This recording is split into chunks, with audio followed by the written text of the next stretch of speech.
días. Yo voy a ser muy rápido. Yo quería hacer esta presentación, inclusive antes de entrar en el tema de la caracterización, para tener como un antecedente por qué llegamos acá, por qué llegamos a la caracterización. Básicamente, porque todo tiene como un origen, ¿no? Como un principio. Y uno dice, bueno, ¿por qué llegamos a ese tema? Entonces, vamos a hacer un resumen muy rápido. Yo no me voy a demorar más de 15 minutos, porque sí creo que es muy importante que abordemos lo que decía Nelson, ese documento del mío. Eso hace parte de la caracterización, y eso mismo, prácticamente igualito, es lo que le van a hacer firmar a la gente que haga la caracterización, que haga los cursos y que acepte el chaleco. Igualito va a firmar y va a renunciar a interponer cualquier tipo de acción contra la administración municipal. Pero entonces sí quería que hiciéramos como ese pequeño resumen muy rápido de dónde se origina el tema. Bueno, lo primero que hay que decir es que históricamente el control del espacio público y de las ventas ambulantes ha correspondido a las alcaldías municipales, o en el caso de Bogotá y otras ciudades que tienen esa figura distrital, a las alcaldías distritales, a través de dependencias. Para los compañeros que son muy antiguos en el espacio público y en el centro especialmente, ustedes recordarán algunos nombres como inspección urbana, control físico, por mencionar dos. En la última reforma administrativa que se instauró la llamada Secretaría de Seguridad y Justicia, dentro de esa secretaría hay una subsecretaría que es la subsecretaría de Inspección, Vigilancia y Control, que esa es la encargada del control del tema en este momento del espacio público y de las ventas ambulantes. Dentro de sus funciones dice en el artículo 6, esto es sacado en la página web de la alcaldía, dice, en el artículo 6 dice, realizar el control, protección y recuperación del espacio público. Por eso no es cierto lo que dicen algunos funcionarios de la misma policía, que ahora las ventas ambulantes dependen de la policía. Eso no es real. La injerencia de la policía con el Código Nacional de Policía es estrictamente policial de comparendo, pero el control con los listados de los vendedores, los sitios donde las personas trabajan, etcétera, etcétera, corresponde, y el control del mismo espacio público sigue correspondiendo a la Secretaría de Seguridad y Justicia, y en su orden a la Subsecretaría de Inspección, Vigilancia y Control, que en este momento el señor Samir Jalil es ese subsecretario, o sea, el jefe de ese despacho. Dentro de la reforma administrativa que se realizó hace un año en la ciudad de Cali, la Subdirección de Planeación Municipal tiene también manejo de espacio público, pero en términos generales.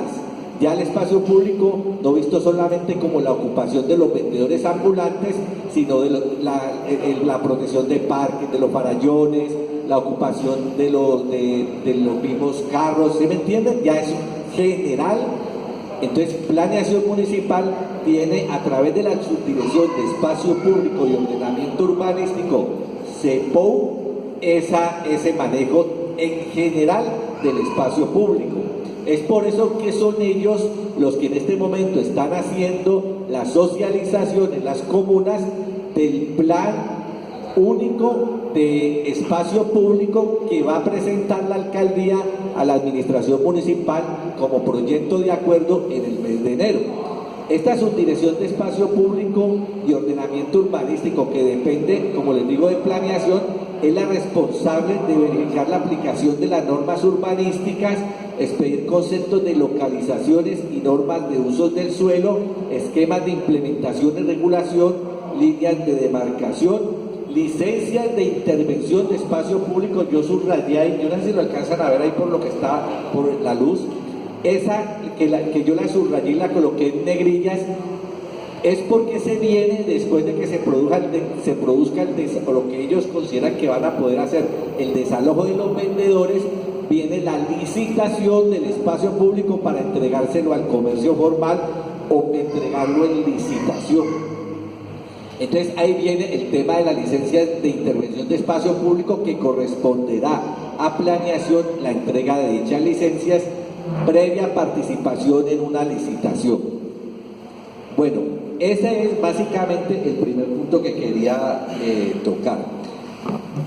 Resulta que hace 2 años prácticamente, sí, se va a cumplir 2 años el 29 de julio, la aprobación del Código Nacional de Policía, que afecta no solamente a los vendedores. El Código Nacional de Policía es un código creado para un Estado policial, y quienes nos opusimos y quienes se opusieron desde el Senado alertaban que no se justificaba que una vez esté pasando por una transición de un acuerdo de paz, se coloque en el país un código de policía que lo único que busca es implantar una serie de medidas coercitivas contra la población, pero además también de carácter de dinero, ¿no? O sea, se vuelve prácticamente una forma de sacarle dinero a la gente porque cometa uno u otro error, sin antes previamente no realizar campañas de educación, incluso por los niños, porque se comienza con los niños para que cuando el niño ya sea adulto, pues ya tenga interiorizado todo ese comportamiento que la gente sí debería de tener,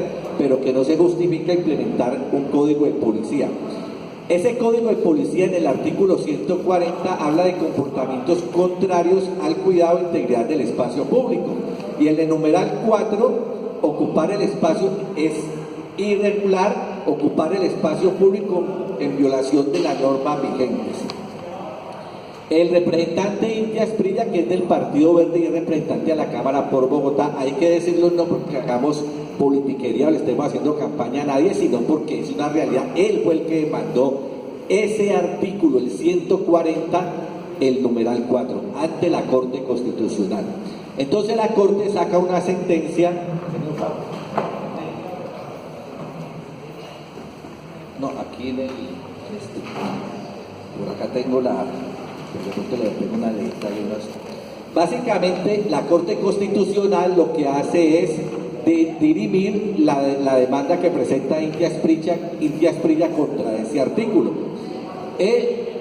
Hay que decir que la Corte lo declara exequible, o sea, eso en términos legales, en popular es viable, legal, que no viola la Constitución política, pero al mismo tiempo que lo declara exequible lo condiciona, y ese condicionamiento se da en el entendido que cuando se trate de personas en situaciones de debilidad manifiesta, pertenecientes a grupos de especial protección que de acuerdo con la jurisprudencia constitucional se encuentren protegidas por el principio de confianza legítima, no se les aplicará las medidas correlacionales de multa, decomiso o destrucción hasta tanto se les haya ofrecido por las autoridades competentes programas de reubicación o alternativas de trabajo formal en garantía de los derechos a la dignidad humana, mínimo vital y trabajo. O sea, la Corte Constitucional condiciona que cualquier proceso de desalojo contra los vendedores tiene que ir previamente que se tienen que conformar o que se tienen que aplicar unas garantías para las personas que trabajan en el espacio público. Prácticamente ese es básicamente lo que dice, pero aquí hay subrayado muchas cosas más, pero básicamente es eso. Entonces, esto impide que la policía coloque comparendos a los vendedores ambulantes. Quiero hacer una claridad, sí los han colocado en otras ciudades, incluso ustedes han visto por televisión que una vendedora de tinto le colocaron un comparendo de 1 millón de pesos o de 700.000 pesos. O sea, la policía, el policía de a pie, el policía de la calle, como decimos popularmente, si se enamora de uno le pueden colocar un comparendo y él dice estoy cumpliendo con mi función. Pero legalmente, de acuerdo a las sentencias de la Corte, no lo debe hacer. Lo puede hacer, pero no lo debe hacer.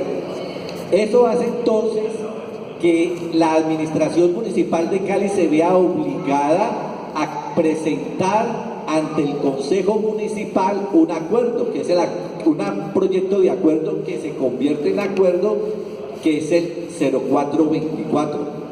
El acuerdo 0424 que nosotros como Asobaes lo peleamos, lo luchamos para que no se aprobara, finalmente fue más el poder de la alcaldía y su relación con los concejales, logramos tener 3 votos que rechazan el proyecto, pero el resto 17 lo votaron a favor.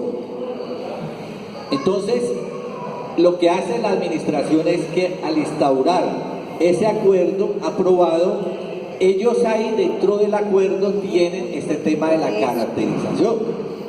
¿Y qué es la caracterización? O sea, ellos necesitan cumplirle a la Corte Constitucional y decirle a la Corte, miren, nosotros ya cumplimos con los pasos que había que seguir. Entonces, dentro del acuerdo está el tema de la caracterización. ¿Y qué es la caracterización? Pues la caracterización es un filtro económico donde a usted le van a investigar su condición económica y le van a decir si tiene o no tiene derecho a ocupar el espacio público. O sea, tratar de demostrar de que la mayoría de los vendedores no son población vulnerable, como el tema que hablaba ahora Nelson, y por ende no pueden o no merecen ocupar el espacio público.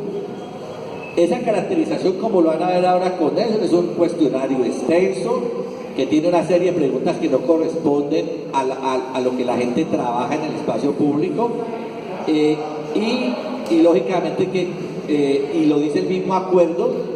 El acuerdo municipal lo dice, que la administración harán un cruce de información con la DIAN y con otros, y con toda esta gente que tiene que ver con el tema de impuestos, y que si usted tiene, con la oficina de registro público, etcétera, etcétera, a ver si usted tiene verdad una casa, tiene finca, tiene moto, tiene carro, y ellos entonces ahí ya presuponen que usted ya no es población vulnerable. Por eso nosotros decimos desde el estudio que el proyecto siempre estaba diseñado al desalojo futuro de los vendedores. Hay una situación, cuando uno dice es que van a desalojar los vendedores, mucha gente piensa que es que mañana va a llegar la policía a sacar a todo el mundo. Ya la administración no es, al menos la de Cali no está haciendo así, está haciendo desalojos focalizados. Por ejemplo, yo me encontraba con muchos compañeros que me decían, no, pero el alcalde está dejando trabajar, y no se enteraban que, por ejemplo, en la Floresta le habían pasado resolución de desalojo a cerca de 25 compañeros. Entonces, son unos desalojos programados. Ya no es el policía que llega y saque estos 30 vendedores de la calle 15, sino que son desalojos programados, y eso se hace precisamente para que la gente no proteste, para que la gente no salga no se cree un problema de orden público. Y como no tenemos los medios de comunicación en el momento para informarle a la gente no se da por enterada que están sacando los vendedores en la casona, por ejemplo, o en un sector alejado del centro. No, pero aquí están dejando trabajar, pero no nos enteramos que realmente, desgraciadamente, sí se están produciendo desalojos. Algunos de esos desalojos de la Floresta los logramos parar con acciones de tutela. Nos hemos ganado 4 acciones de tutela y hemos perdido una, porque también hay que decirlo, que está en revisión en la Corte. Pero se ha logrado parar por ese motivo. Pero sí hay un proceso y hay unas resoluciones de desalojo de compañeros de la galería, del sector cercano a la Galería de la Floresta. Bueno, luego que si usted logra pasar el filtro económico, y eso se lo va a reafirmar ahora Nelson, usted le va a dar un chaleco y un carnet a 6 meses no renovable, o sea que 6 meses después deberá desalojar el espacio público. Otro propósito de la caracterización, eliminar el tema de la confianza legítima. Yo le ponía el ejemplo a un compañero vendedor en el caso de que cuando trabajamos en empresa, compañeros, cuando trabajábamos en empresa hace muchos años, cuando se inició el modelo neoliberal con el señor César Gaviria Trujillo, uno trabajaba 10 años en una empresa y a uno no lo podían sacar, lo tenían que indemnizar.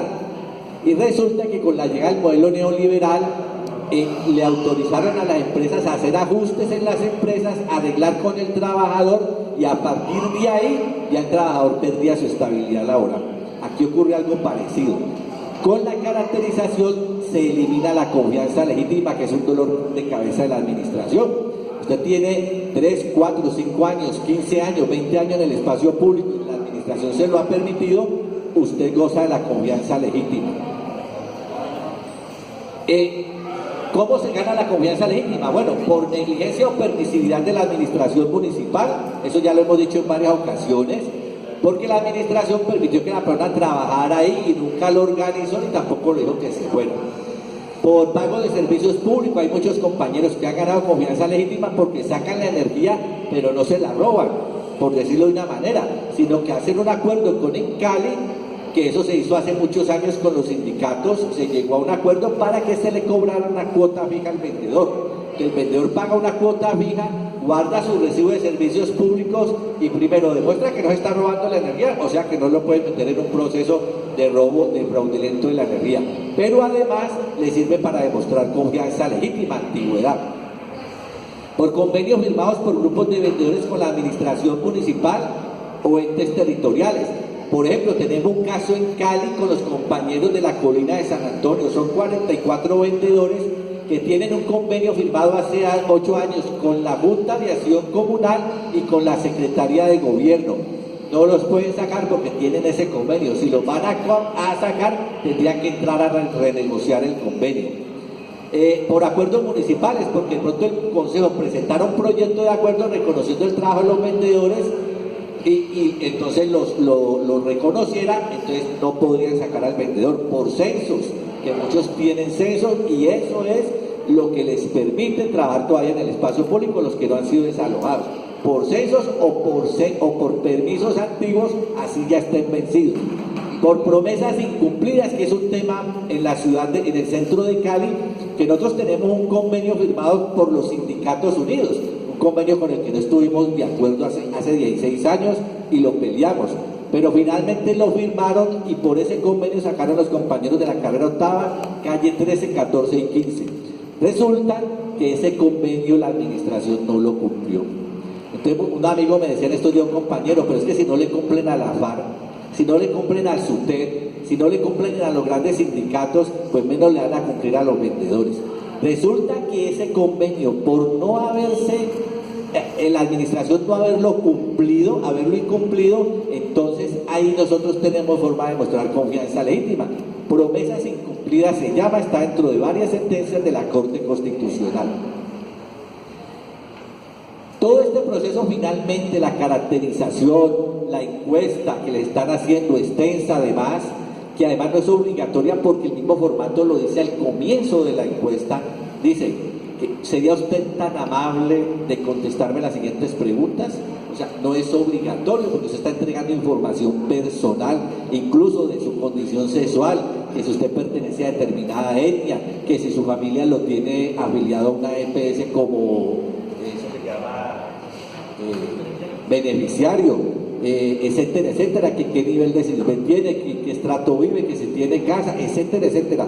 Toda esa serie de preguntas y otras que decía ahora Nelson, como por ejemplo que si trabajaba, era trabajador sexual, que no entiendo por qué está esa pregunta ahí. Todo ese tipo de cosas hacen que esa caracterización realmente sea una caracterización que no busca mejorar las condiciones de vida de los vendedores, sino buscar un filtro económico para sacarlos. Las caracterizaciones, ya para finalizar, las caracterizaciones son mecanismos que tienen los gobiernos para identificar población vulnerable.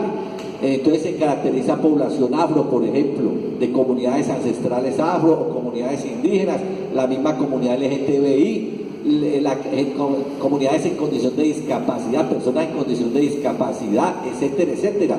¿Para qué se caracterizan? Se reconoce esa población para brindarle proyectos de ayuda para sacar adelante esta población. Resulta que la administración, esta caracterización que hacen los vendedores, no es para ayudarlos, sino para hundirlos, para sacarlos de su única fuente de empleo, porque dicen que ya no son población vulnerable.